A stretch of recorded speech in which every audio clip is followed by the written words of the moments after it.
The working class and vaudeville, what a combination. You booed the bad comic, you cheered the jugglers, and you blew kisses at the dancing girls. You see, vaudeville was a participatory kind of theater, and for a while it complemented the new moving pictures, mixing both forms of art. Of course, each theater promoter added its own flair, like amateur night or let's all sing along chorus routines in between the acts of the movie reels. It was really the first time large groups of people were packed together from all ethnic backgrounds and all walks of life.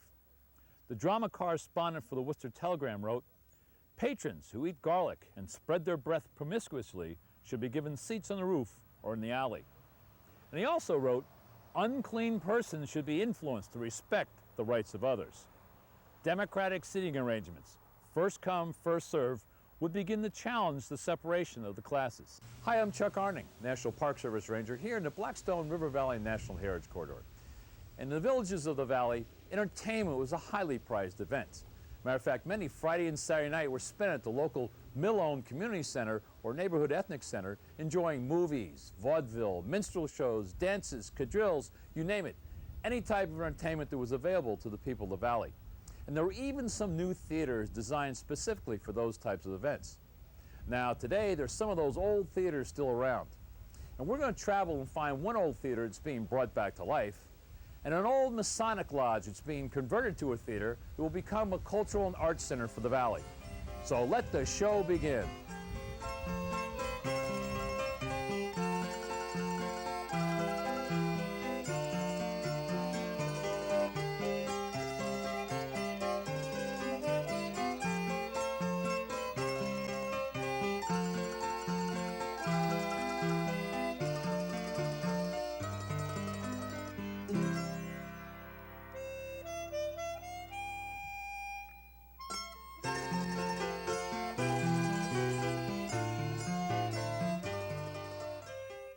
Whether you liked vaudeville or not, everybody had an opinion. It was great. I mean, they were good, clean shows, to be honest with you, you know. It was great theatrical productions. They were fine, great dances. What was the place on the left-hand side in Pawtucket that had vaudeville in the old days, which wasn't very classy, you understand. You know, as we know now on TV, we see the best. When you went to vaudeville, you saw the people that probably made $35 a week. And moving pictures changed the whole feel of the theater. I was born in 1932, which was the height of the Depression, and one of the few pleasures that parents were able to give to their kids was to scrape up a dime or whatever it cost at the time to let the kids go to the movies on Saturday afternoon. Now think back. It's a rainy Saturday afternoon, and Mom and Dad are going to drop you and your sister off at the local movie theater for the Saturday matinee. Remember how it felt to walk into the theater? You know, the plush carpeting, the ornate ceiling, the smell of popcorn. The place sure had a sense of magic to it. Well, that magic still exists. We're here in Woonsocket, Rhode Island at the Vintage Stadium Theater, where a group of volunteers have gotten together to make sure this old theater maintains its unique character. Let's see what magic's in store for us. We're inside the historic Stadium Theater here in Woonsocket, Rhode Island. A 1926 building that has seen the wonders of vaudeville and current rock and roll.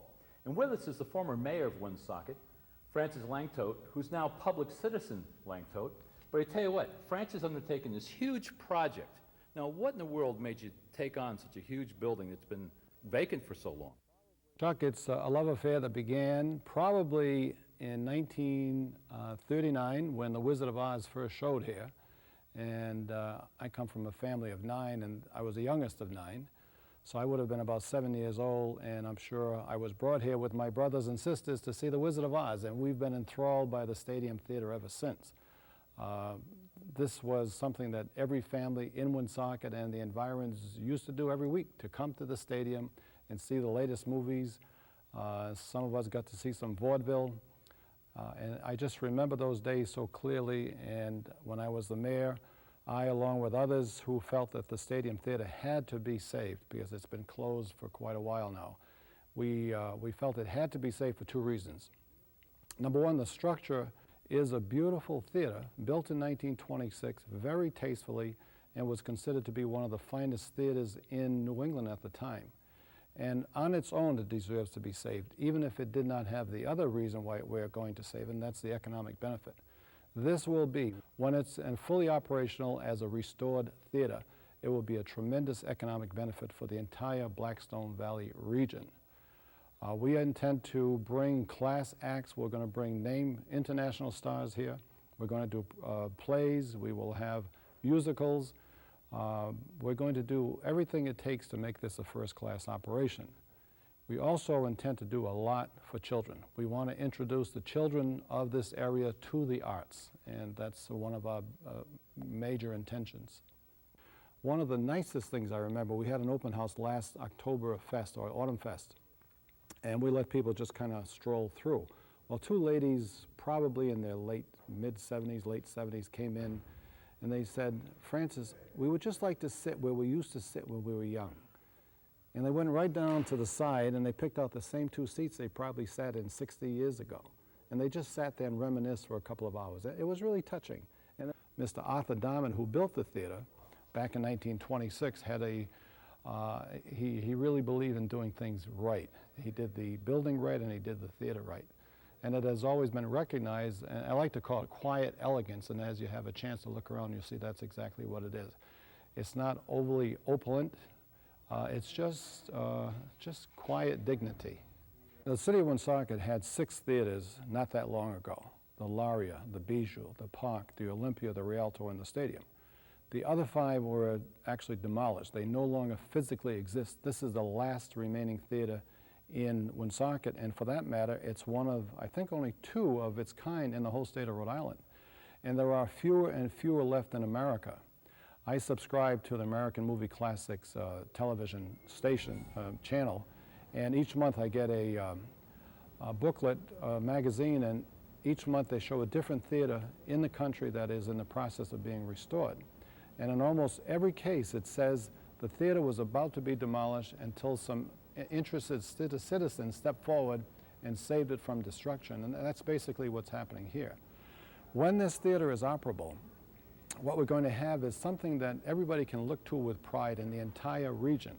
Our restaurants have already felt the increase in business because of what we've been doing. The other businesses in the area are noticing more people on the street than they had. A little restaurant opened adjacent to our theater lobby, and that all happened because we started this. Fortunately for us, we've been able to get a lot of volunteers. We've had plumbers that have volunteered. There was one here this morning, as you saw. Electricians volunteering. I have some ladies that come in Monday and Tuesday every week, and they do the painting. They painted all of our dressing rooms and have done a beautiful job. Carpenters have volunteered, and a bunch of other people. And it's a remarkable project, and no one is making a penny. This is all from the heart. Friday night, there's going to be a show here. It's a total sellout, practically without any advertising, and there's going to be 1,150 people in this theater. And if you drive by here, you're going to see 900 people standing on the sidewalk and another 200 on their way. It's been a long time since there's been 1,100 people downtown Woonsocket on a Friday night. Now we hear the organ in the background here. It's a wonderful organ. This organ is an original. That Wurlitzer organ is 70 years old. It works at about 50% capacity. The gentleman playing it, Mr. Walter Gelinas from Seekonk, Massachusetts, comes here on his own time to keep the organ running. It was pretty bad, yeah, mostly from lack of use, you know, and the dampness in the theater. After the theater had been closed, why the dampness was really took its toll, you know. But it was a lot of hard work getting it back. Now, what are some of the things that you did to bring it back to life? Well, under each note and under each stop there is a magnet, and these magnets go dead, and so you have to pilfer them from some other organ that's been thrown out or burnt up. I found Wurlitzer that had been in the fire in Mansfield, and I got some magnets out of there, you know, because you can't buy them. And a lot of the leather is gone. I mean, it's leather just lasts just so long, and that's it, you know. And tracing broken wires and things like that. Well, they were made primarily for accompanying silent movies, you know, Charlie Chaplin and all these things. And it even had, even have a doorbell, you know, the fellow would be coming up on the sidewalk, on the stoop to see his girlfriend, you know, and they had them all timed, and just as he rang the doorbell, they would press the thing and then get it right in time and so forth. And it was quite an era, because, I mean, people even forgot that the organ was playing. They just, but if they didn't have the organ playing, the projectors at that time made an awful lot of noise. It was just a real clatter all the time, you know, and this covered up the noise, and people just got lost in watching the film. You must have been a real artist to play Yes. an organ for a silent movie. Yes, oh yes, it was an art. It was an art. It was a real art. Are they complicated to learn how to play? They are, yeah, because a lot of theater organists can play the pipes very well, but it takes a certain technique to play the percussions and keep proper time, because they have a tendency to reiterate, and when you don't want them, you get one more beat than you need, and then it throws your timing off. You know, so, oh boy.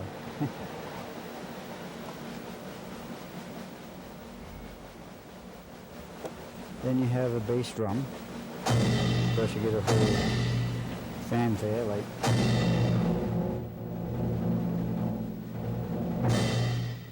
Want to hear these sleigh bells too? Yes. Those are percussions. Attractive.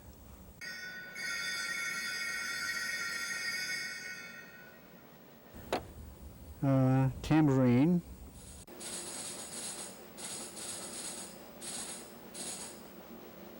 Crash cymbal. I think it took more training than a church organist in some ways. Yeah. They had to play anything, and many times the silent films came in. I mean, transportation wasn't what it was in these days. The film came in on the last minute, and they had to play it cool. I mean, without any rehearsal. So they didn't know what they were facing. Yeah. When the gentleman from the Philharmonic was here, I put a radio on the stage, on the piano, and I put on some classical music. I wanted to impress him with our acoustics. And the sound carried beautifully, and the radio was this big. It was called a baby boomer, 2 little batteries. But the acoustics are so terrific that it actually filled up this hall. So we have the acoustics going for us. We have the design of the theater, which has no obstructed seats, and it is just an excellent place to enjoy cultural things, and that's what we're going to do for many years to come.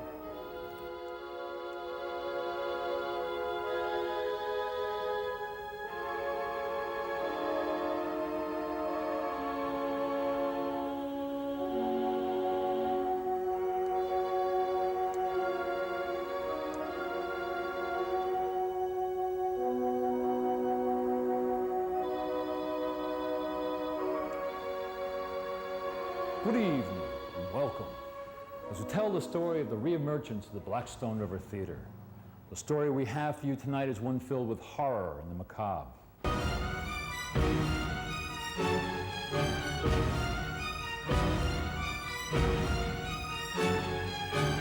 A chilling tale, isn't it? But it's also one of great love and devotion.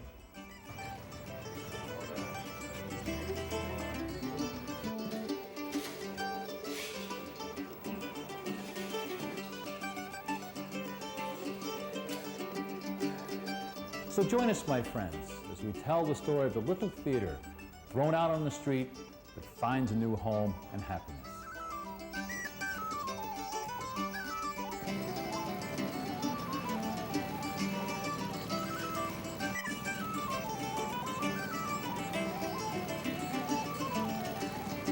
Our melodrama starts here, in the stage area of the old Masonic Unity Temple here in Cumberland, Rhode Island.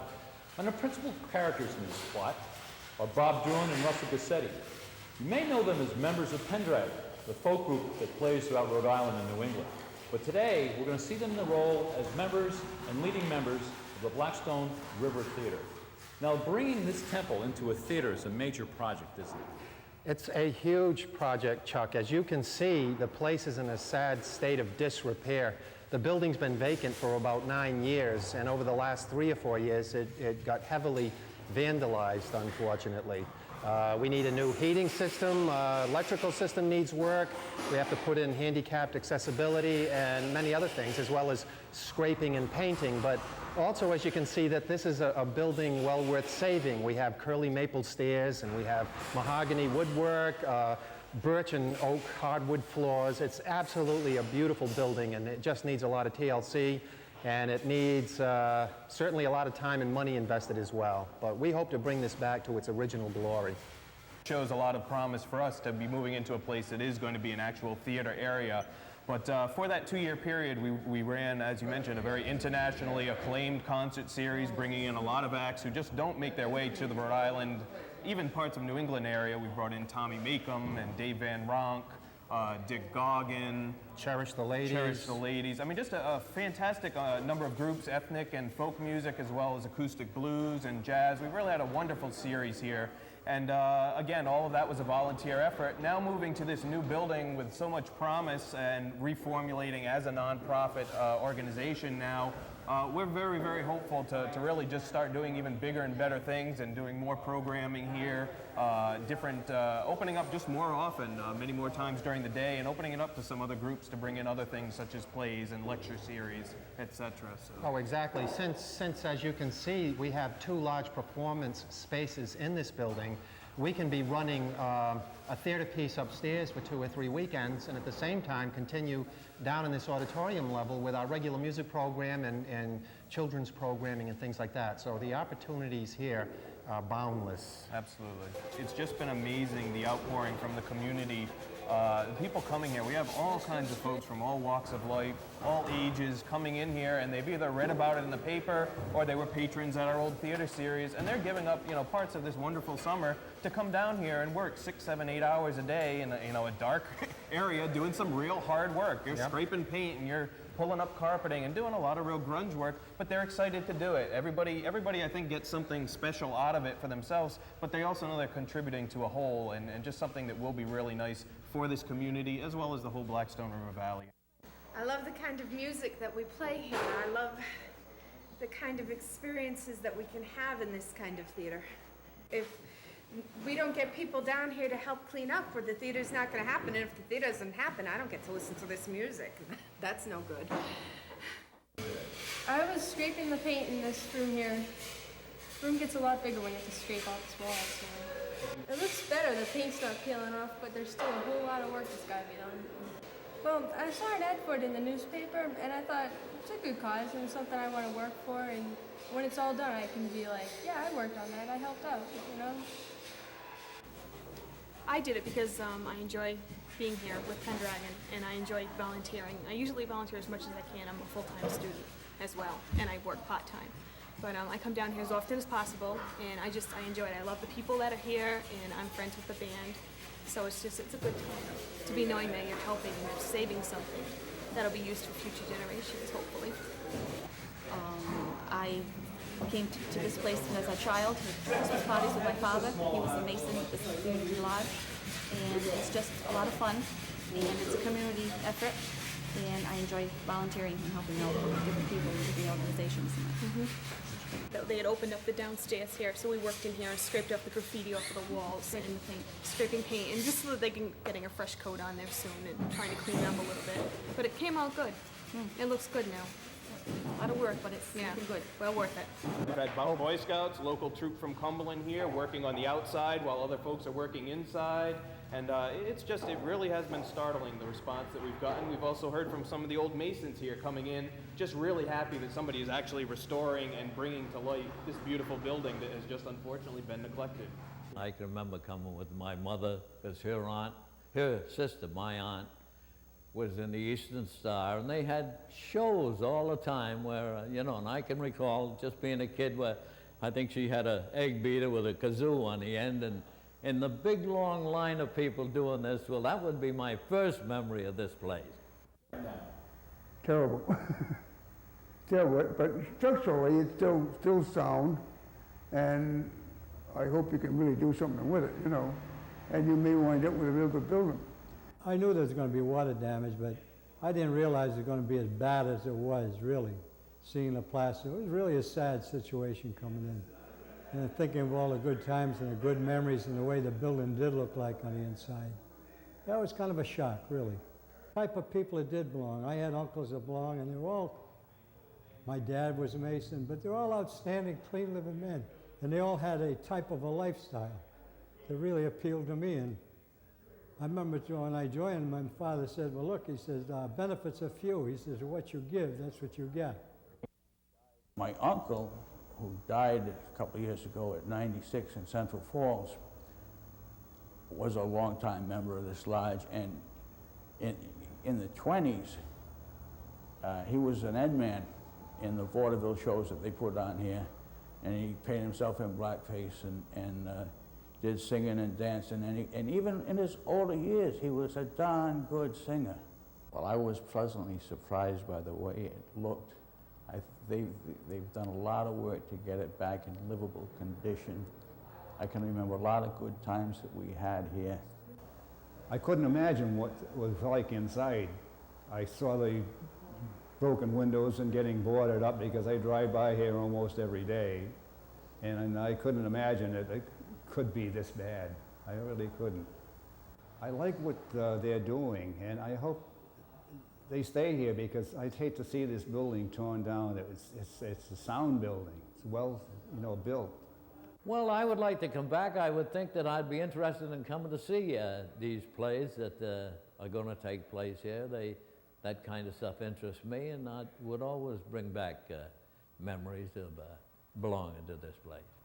Well, one of the other principals involved with the Blackstone River Theater is Mary Lee Partington. She will be starting a heritage arts school here where not only will we be presenting in a performance setting some wonderful players and dancers, but we're actually going to be teaching people from the community in these art forms. And it seems that with the move of the Blackstone River Theater here to this building in Cumberland, some of those dreams about My Perfect School are going to come true. Along the way, I've had a number of programs in my academic life that were related to the folk arts and the teaching of literature. And the Heritage Arts Studio, which is a working title for the school that will run as part of the Blackstone River Theater, is going to give us a chance to put together some of those ideas about incorporating the folk arts and traditional arts into the mainstream experience of life here at the theater. What we're looking for in terms of our Heritage Arts Studio is a way to either reestablish links with the cultures that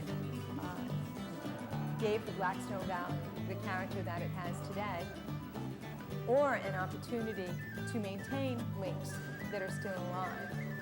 If you look at the Portuguese community here in Cumberland, you see a very vibrant community that through its schools, its music schools, teaching of language, teaching of dance, have kept a very vibrant community very well in place. And the studio, in terms of our brainstorming sessions at this point, looks to that experience in part as a model for reestablishing and reconnecting some of the traditional links of the cultures that made Blackstone River Valley. Among the traditional folk arts you have, as you point out, you have dance, you have music, you have singing, but you can also have storytelling. You can have traditional crafts, a part of the folk arts experience. Even things that people might find to be more part of a school experience, like language, are part of a traditional life as well. One of the things that's been a wonderful lesson along the way is that these art forms are very entertaining. They're a lot of fun. And because there's been a long process of assimilation, not only here in the Blackstone Valley, but throughout the United States, people have taken an interest in cultures that are not necessarily their own heritage or their own background. So part of what we'd like to do is explore folk music and folk dance as traditions that can be passed along within a community for the sake of preserving its heritage, but they're also traditions that can be enjoyed and experienced in the lives of people who don't come from the ethnic background of the art form that they may choose to take a look at. So music, singing, dance, literary art, potentially even visual art.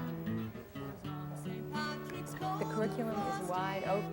What's amazing about our present location, the political people in this town have been so supportive that we're just amazed and happy about it. From the mayor to the town council to the clerks in the mayor's office, everyone has been giving us their support and encouragement. The town is actually coming up with much needed funds for, they're going to be taking care of the roof and the handicapped accessibility and a number of other things they're going to be putting in the park next door. And certainly they're a key component in this whole thing.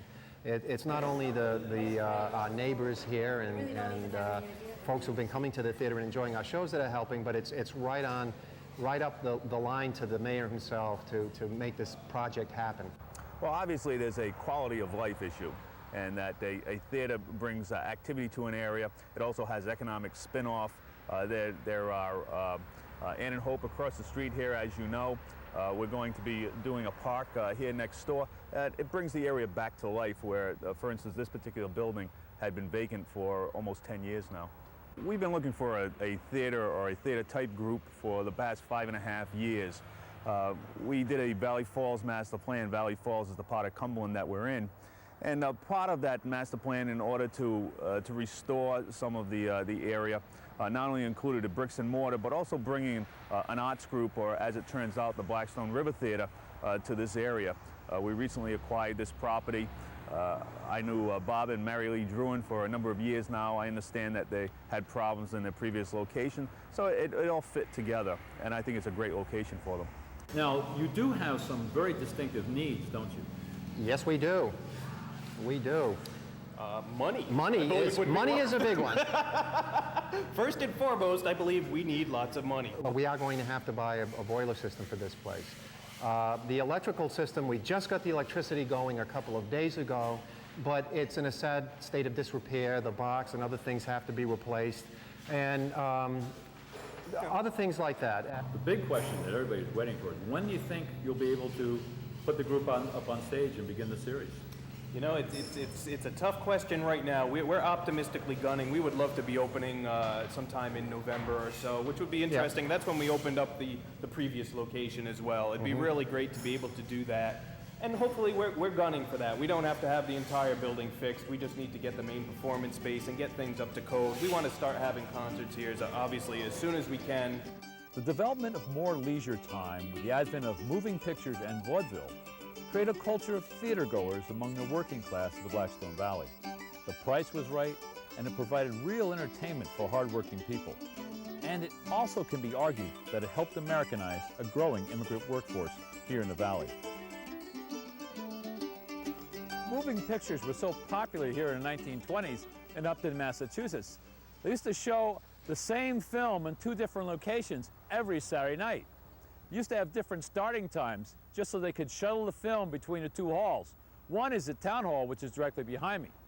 Well, this has been Ranger Chuck Arning with the National Park Service here in the Blackstone River Valley National Heritage Corridor. And with 2 new theaters making a major comeback, you can bet that we're going to be plenty busy every Friday and Saturday night. Matter of fact, I just may see you some evening. I'll save you a seat.